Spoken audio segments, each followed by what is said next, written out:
She turned to you a little bit Yeah. after the fever I didn't score. answer no Caitlin Clark questions. Did she say anything to you? I don't know what she said. What'd you say to her? I didn't say anything.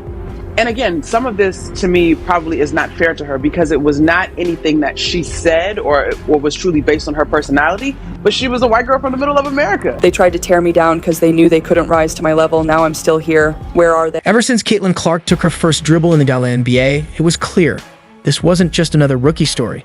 This was a full-blown disruption. A generational talent didn't just enter the league, she exploded into it. With every deep three, every dazzling assist on the break, every fearless step-back jumper, Caitlin has been rewriting the script. She doesn't carry herself like a rookie. She carries herself like she owns the court. And that swagger, that unshakable confidence, hasn't just caught attention. It's shaken the league's foundation. Here's the reality. A lot of WNBA veterans aren't exactly welcoming Caitlin Clark. They're trying to survive her. You can see it in the hard fouls, the cold post-game interviews, the side glances, the body language, the unnecessary trash talk after the whistle. This isn't just competition anymore. This is panic. The league sees it happening. The newcomers outscoring stars, outselling veterans, and outdrawing entire franchises in ticket sales and TV ratings. That's not just success, that's dominance. And with dominance comes fear. Not fear of a tough game or a hard foul. Fear of being replaced. Fear of losing relevance. Fear of being outshined on your own stage by someone half your age and already twice as popular. So let's pull back the curtain and break it all down. The players taking shots, both verbal and physical, and what their reactions reveal about the pressure Caitlin Clark is putting on their legacies. Because when greatness walks in, those clinging to the spotlight start throwing shade. The WNBA is changing, and Caitlin Clark is the reason why. And when a veteran starts talking about reality, like Diana Taurasi did recently, it's usually a sign that something, or someone, is seriously bothering them. In this case, that someone is Caitlin Clark. Reality is coming. Okay. There's levels to this thing, and that's just life. We all went through it. Of course. And you see it on the NBA side, and you're going to see it on this side, where you look superhuman playing against 18-year-olds, but you're going to come with some grown women that have been playing professional basketball for a long time. It was a quote heard around the league, a subtle jab disguised as wisdom. But let's be real, this wasn't mentorship. It was a defensive move. A Hall of Famer, a 20-year WNBA icon, trying to convince the world, and maybe herself, that the league still belonged to her era. Except it didn't, because Caitlin Clark didn't flinch. She didn't get rattled. She kept hooping, dropping dimes, drilling threes, dominating headlines, while Diana Taurasi's numbers quietly faded into the background. What once looked like a confident statement now feels, in hindsight, like a preemptive strike. A warning. Not for Caitlin, but for everyone else. Don't crown her yet. That's what Taurasi wanted us to believe. But months later, the facade cracked. The sharp edge in her voice dulled. Suddenly, the same veteran who once lectured about grown women and levels had a very different tone. He's a college kid. College kid back then. Not Now anymore. we got to get professional. Caitlin's grown. Caitlin has grown. Boy, Caitlin's amazing. Yeah, Caitlin has grown. So we're excited for that. That wasn't just a change of heart, that was survival instinct kicking in. Because when someone rewrites the rules in real time, when she passes you in popularity, impact, and performance, you have two choices: dig in or give in. And Taurasi? She chose the latter. This wasn't a welcome speech. It was a flare fired by a legend who saw the future storming through the front door, wearing number 22. Let's not sugarcoat it. They're scared. Not scared of Caitlin the person, but of what she represents. The end of an era, the rise of a new face of the league, and the painful truth that their spotlight is getting dimmer by the day. Taurasi's warning shot wasn't just a sound bite. It was the first tremor of fear. There are moments when a player says something that doesn't sound like a jab, until you really listen.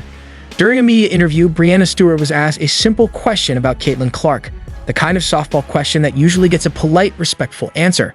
But instead of praise or diplomacy, Stewart gave a response that turned heads and tightened jaws. Watch closely. Caitlin Clark need a championship to be considered one of the greats in women's college basketball history. Yeah.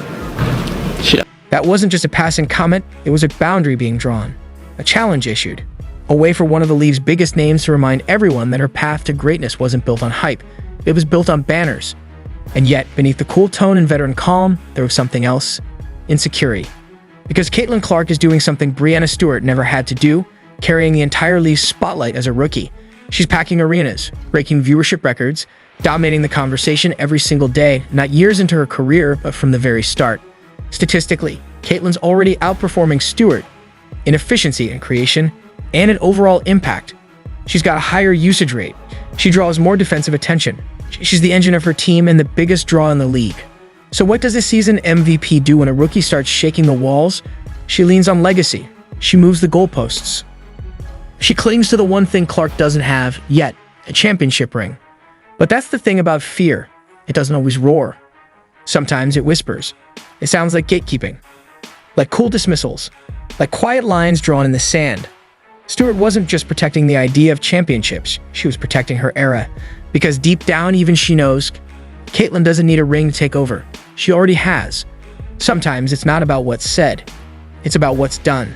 She's competitive and she wants excellence and she wants it now, and that's what makes her great.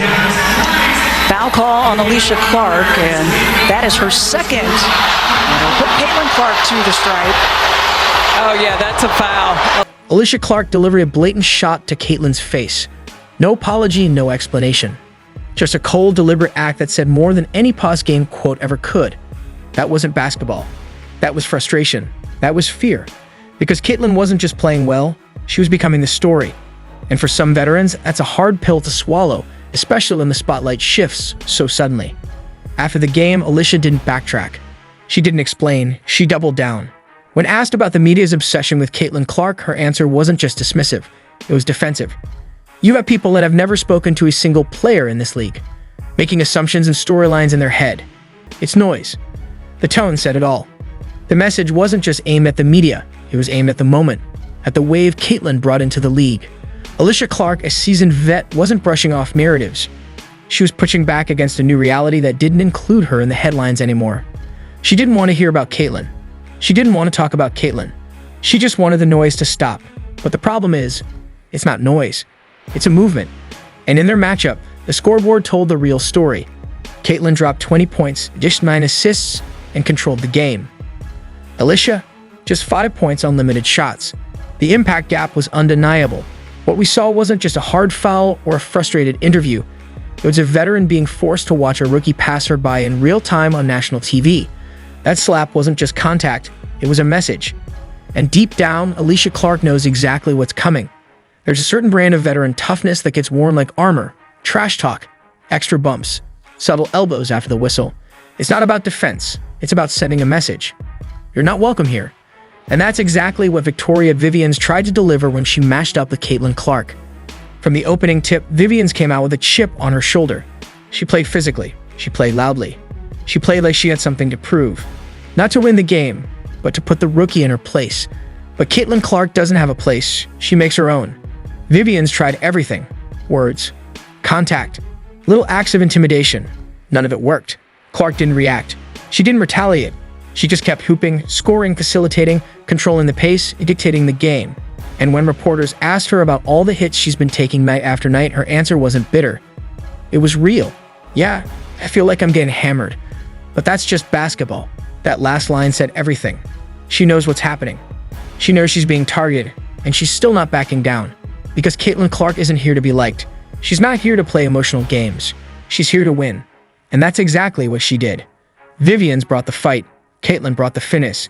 And by the end of the game, all the pushing and chirping meant nothing because Vivians got outplayed, outclassed, and outscored. She tried to shake the rookie. Instead, she just confirmed what the league's slowly starting to realize: you can't rattle someone who already knows they belong. Kalea Copper doesn't get rattled easily. She's the finals MVP. She's a playoff warrior. She plays with fire, with edge, with emotion. But when she went head-to-head with Caitlyn Clark, something felt different. From the jump, Copper came out aggressive, trying to assert herself, trying to remind everyone she was the alpha in the building.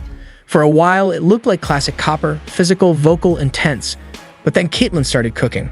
Quietly, efficiently, relentlessly. And that's when the cracks started to show. After a foul, Copper didn't just stare down Clark. She exploded, got right in her face, screaming, trying to crack the rookie's armor. But Caitlyn didn't flinch. No trash talk, no reaction. Just a cold, emotionless response. It's just a foul. And that broke Copper. Because you can't dominate someone who won't let you. You can't rattle someone who's already playing 5 steps ahead. In that moment, Clark proved something Copper didn't expect. She was unshakable. The numbers backed it up. Caitlyn Clark finished with 29 points and another statement victory under her belt. Reality is coming. Okay. There's levels to this thing. And that's just life. We all went through it. Of course. And you see it on the NBA side, and you're going to see it on this side, where you look superhuman playing against 18-year-olds, but you're going to come with some grown women that have been playing professional basketball for a long time.